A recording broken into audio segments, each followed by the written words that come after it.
Welcome to What's Going On with Lady D today. I'm your host, Lady D.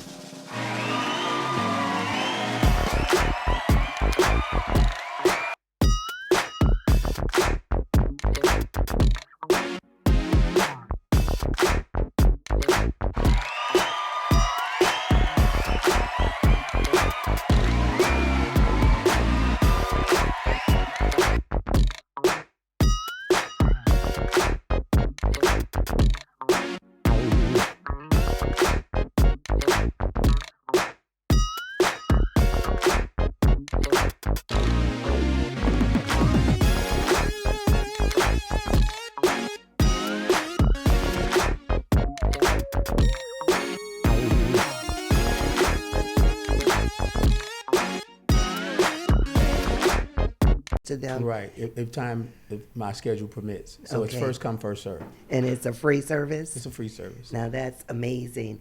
Now, excuse me. Now I know I jumped right on in because I was so excited about, having you on, and this is so important. But I want you to tell our listeners something about you because you've been doing this job for over 25 years. Right. So that says a lot. Who are you? Where are you from? Well, I'm from the inner city of Cleveland. I was born in New Orleans, but I live in the inner city as well. I still live in the inner city. I'm the youngest of six. We were all born in New Orleans, Louisiana, and I'm just a regular guy, just trying to help people. I love to help people. What are the things that you do to help a little bit more history of yourself? What I do to help? Yes. Well, I go to career days. I talk to the young people, and I tell them about we discuss life, we discuss CPR as well, and there's a I would think it's a part missing where they don't want to listen to the young kids, and so I just take my time and listen to them, and they have questions. I'll try to answer their questions, and a lot of these kids really want to learn, and I think they really want to learn. And it brings joy to my heart to see that kids really want to learn. They get a bad rap, but I think the majority of the kids really want to learn.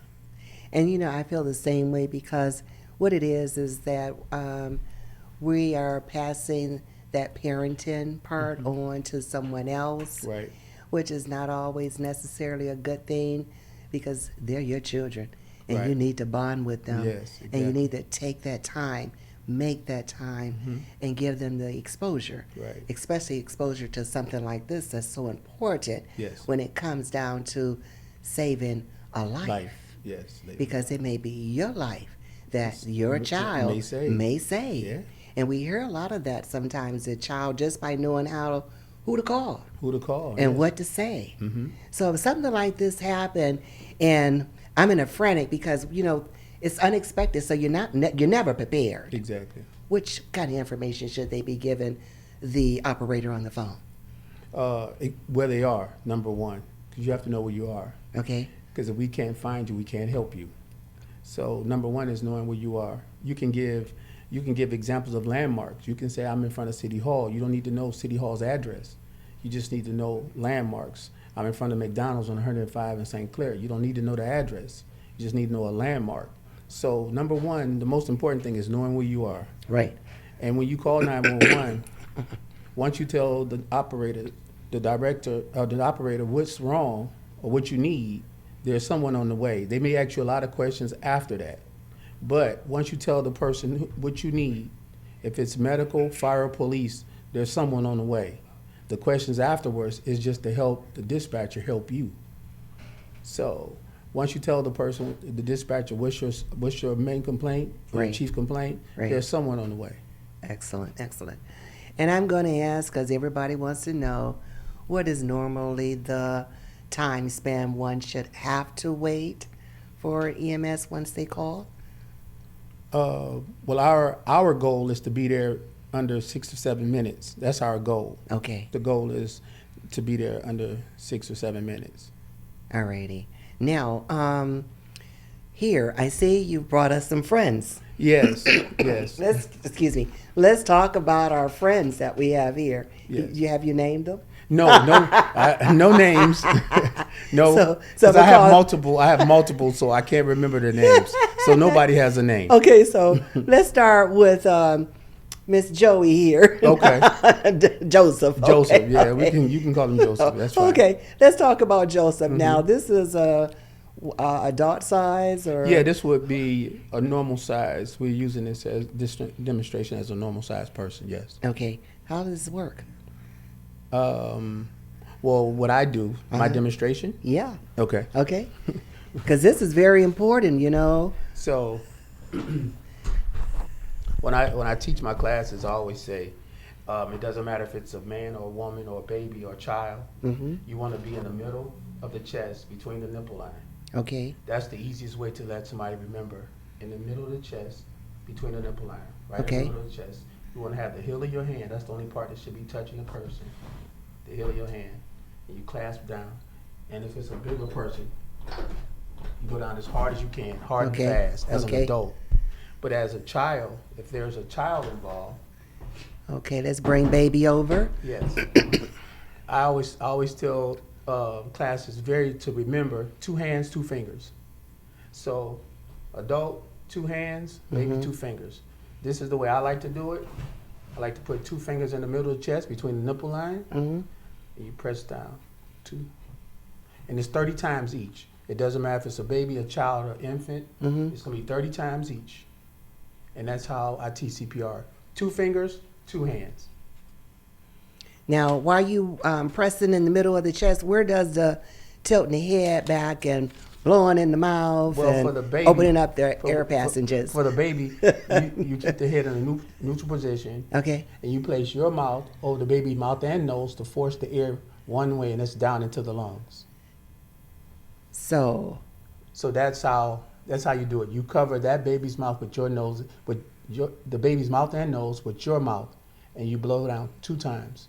So it's 30 compressions 2, 4, okay. to 30 times and 2 breaths. 30 Okay. and 2. Check compressions always comes first. Same with an adult. It's going to be 30 compressions and 2 breaths. The technique is called a head tilt. Okay. Chin lift to support the jaw, and you pinch the nose when you blow into the mouth. 2 times. 1, 2. And then, And then 30. you go Go back back to to the 30. compressions. okay. So a cycle is 5 sets of breaths, 5 sets of compressions, and then you check for a pulse. This is a radial pulse. You check for a pulse. This is a carotid pulse. You see if the person have a pulse. If the person have a pulse, you want to stop. Because CPR is for a person who's not breathing and doesn't have a pulse, which is a heartbeat. Okay. And you can do that until Help comes, or help this comes. person if the person wakes up, hopefully the person wakes up and you can stop. I see. And you can put them on their left side, which is called a recovery position. A recovery position, as such. And you want to encourage them, talk to them, make sure, just encourage them that everything's be all right. I'm here with you to encourage somebody, because a lot of times that person may not can see you, but they can hear you. So anytime you're doing CPR, anytime I'm doing CPR, I'll just say, hang on in there. I'm trying to help you. I'm here to help you, because they may hear you, but they may not be able to see you. Right. So an encouraging word can go a long way. Yeah. Yeah. Keeping hope alive. Keeping hope alive. Yes. So what's the difference between the left and the right? What if you put them on the right side? Will that? Well, we just called the left side a recovery position. Okay. Yes. But it doesn't. I mean, it's you're not gonna figure it out the left and right. You just want to put them on their side. Put 'em on but their we side. we just teach a recovery position is the left side. okay. Awesome. All right. So now tell me, what is the job of the communication and dispatch? Well, I'm not in dispatch, Okay. but all I can say is that there's a lot of questions that will be asked from the dispatcher. Okay. And like I said before, once you tell the dispatcher your chief complaint, there's somebody help that's on the way. If somebody's on the way, then they'll ask quite a few questions just to help them to help you. Because they are trained also, our dispatchers are very well trained to tell you how to do CPR over the phone. Okay. So okay. they've been trained as well. Okay. Everybody's in EMS been trained to do CPR, and they can tell somebody how to do CPR. So it's not just me. Everybody can Okay. teach somebody. Even you can teach somebody. Once Okay. you learn, you can teach somebody how to do it. That's really cool, and that's really good to know that because when people call in, they be such an frantic and so Right. unexpected, like I said before, and you don't know, but that's good. They can walk them through that. They can walk them process. through it. Yes. So you all are all committed to improving the quality of life here in the city of Cleveland. Yes. How can people make your job easier? Make it easier. Yes, or how can we help? What is it that one can help? I believe that we would rather for people to understand the 911 system, because EMS stands for Emergency Medical Service. It doesn't stand for not non-emergency medical service, you know, because what's an emergency to us may not be may be an emergency to you, which may not be one to us. Okay. So I say that to say this, because someone may be having a heart attack, but someone else may be caught because they have stubbed their toe, or they may cut their finger. They may need 2 or 3 stitches. Right. So the difference in between the chief complaint, what means what's wrong with the person, could be devastating or detrimental, and someone's calling for something that's really not an emergency. So that would help us a lot Yeah. if people would, wouldn't call for things that they can take themselves to the hospital. Right. Because people has a misconception that if they take an ambulance, that they're going to be seen first. Right. But that used to be the old way. Now that's not the way it is. It's not the way it is. So they're going to take the most severe thing and the most severe patients first, and then if you have that cut, you're going to have to wait. Yeah. So it's a misconception. You taking an ambulance that you're going to be seen first. It's not how it is no more. So, Right. Now, how can one become a EMT? well, we have a recruitment team that goes out to different locations, and they'll give you more information than I could, Okay. because they're a recruitment team and they know all the ins and outs, how you go about signing up. So they can go to the city website and look for EMS recruiting or police recruiting or fire recruiting. Okay. And there's a number that they can call. And that's how they can, they'll get all the information. They can get as all the going to information. school and being certified. Yes. Because I know you guys are short-staffed. Right. And so We need some good, young, strong, smart individuals to come and work for the city. So we need them. We need everyone. Okay, and what would be the qualifications? Because you've been there for 25 years, so it's not just a job. It's not just taking a job. You've got to have a certain type. You've got to want to help people. This is something that has to be dear to you. Yes. You have to be committed. You have to. You're looking for commitment. Right, because when I've spoken to our cadets, that's the ones, the new people coming in, I said, you have to leave everything at home, because once you punch that clock, you have to serve the citizens of Cleveland. People not worried about your dog is sick, those type of things. You have to leave all that stuff at home and take care of the folks in Cleveland, because if you don't, you're not going to last if you don't like people, number one, because you're going to be around people all day, because this is a people person's job. And you have to want to help people, because that's what it's all about, helping people. At the end of the day, that you want to help people. Yeah, because you guys deal all kind of different situations, Yes. violence and things like that. One's stability, mental stability, Yes. should be in a good fashion. Now, Right. I was talking to you earlier before the show started about that mental capacity. Right. Well, we have, as part of your hiring, you do have to take a psychological test. So there is a section of the hiring part that you do have to go through a testing. Because you can't have depression helping somebody that's depressed. You have to be clear. You have to be clear-minded at this job. Right. because you're going to run into a lot of situations that's not going to be desirable. But you have to have a clear mind and conscience when you go into people's homes or helping them in car accidents, things of that nature. You have to have a clear mind. Now, I know there is some very important information here. Let's talk about the file of life.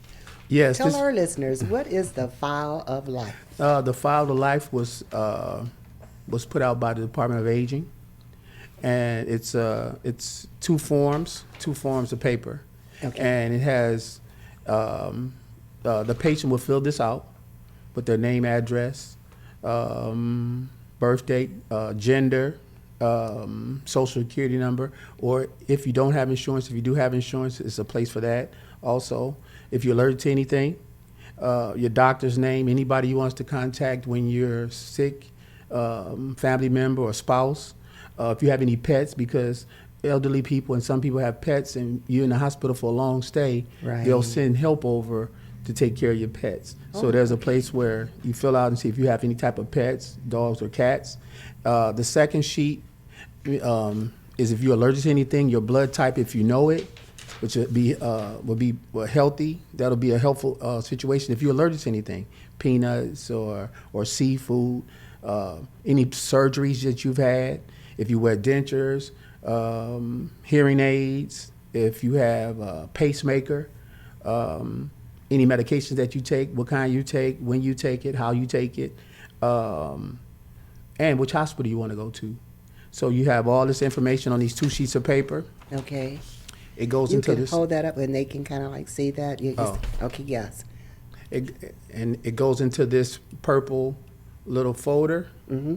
You fold it up real neat, put it in, and you stick it on your refrigerator. This is an adhesive that'll stick on your refrigerator, and you can give it to our medics when we come in, or the fire department when they come in. Then we'll translate this to our computers, and we'll send it off to the hospital. So when you get to the hospital, they have all your information, things that you're allergic to, all your surgeries, what's your chief complaint, Right. what you're allergic to. So it's a very, very helpful piece of information. This is geared to the seniors, but if your child have a lot of medical issues, it's really good for your child who has a lot of medical issues, and who has a lot of medical. It doesn't matter what the Right. age is. Okay. But it's geared to the elderly, but it's really for anybody that has a lot of medical issues. It's very, very good information that you can have on here. So I highly recommend, if you are, just like you said, if you're taking a lot of medications, because who remembers all of that? Right. Especially when you start taking more than 2 and 3 pills. And also, if the person is unconscious, Right. and you have some family members over and they give us this, it'll cut out a lot of questions they can't answer. This form will answer most of the questions that they may have if this person is not responsive. Also, we have this in English, we have it in Spanish, and we have it in Chinese. So we do have it in different languages Awesome. because we have a diverse community in Cleveland. Yes. So they produced it in 3 different languages as well. That is really awesome. Also, the file itself. Mhm. If no one was there and you called and then you passed out, will they know to go and look on the refrigerator? They would go. We were told, our medics, to look for these in all the houses. So if you are passed out when we get there, they are trained to look for these in the homes that we go into, and you can get these from the Department of Aging as well. Excellent. So now tell our listeners again who may want to become a medic Mm-hmm. and get out here and save some lives. How can they go about applying for a position? They can go to the city's website and look for EMS, fire, and police, and you'll see a recruitment tab, and you can hit that tab, and you'll see all the information you need to apply. And there'll be a phone number as well. Awesome, awesome, awesome. And if they wanted you to come out and provide this educational service, how could they reach? They can reach me at 216-664-6025. Slow down and give it to them again. The number is 'Cause we want them to learn. 216-664-6025. And once again, it's first come, first serve, and it's also by my availability, because I do more than one thing, so it's all about availability. But I'm willing to come out. That's great. And you will be with us this Saturday. Yes, I will be here for demonstrations. Yes, so he will be here this Saturday. KAZ Radio TV Network and Lady Gilmore and myself, we are doing our 7th annual toy drive. So please come, bring a toy, bring the family. We have wonderful vendors that will be here. It starts at 12 noon till 6 p.m. Everyone is welcome. We have a wonderful game room set up for the children and Mrs. Claus is going to be here. Okay. We've got the 360 photo booth. We got Hoopla Hula Hoop. Jerry, she will be here hula hooping, showing the children how to do that. And grown folks can learn how to do it as well, because that's what kept us in shape. What time it starts? It starts at 12 noon till 6 p.m. Okay. And Mr. Gerald Rod will be here teaching and showing, so if you want to learn. And he will have some of these Fall for Life. I will have Fall them for with me. Life. He will have them with himself. So you're more than welcome to get that. Yes. So we would like to see you all this Saturday, December 9th, at the 7th annual Toy Drive. And that's what's going on today. Thank you for tuning in. And if you want to be a guest on this show, please give me a call, 216-571-2235. Are you ready for the 7th annual Toy Drive this Saturday, presented by KAZ Radio TV Network and Lady Gilmore and Lady D? This is a fun-filled event for all ages. Come check out our vendors for a great shopping experience. Don't miss out on the 360 photo booth, hula hoops, games, and much more.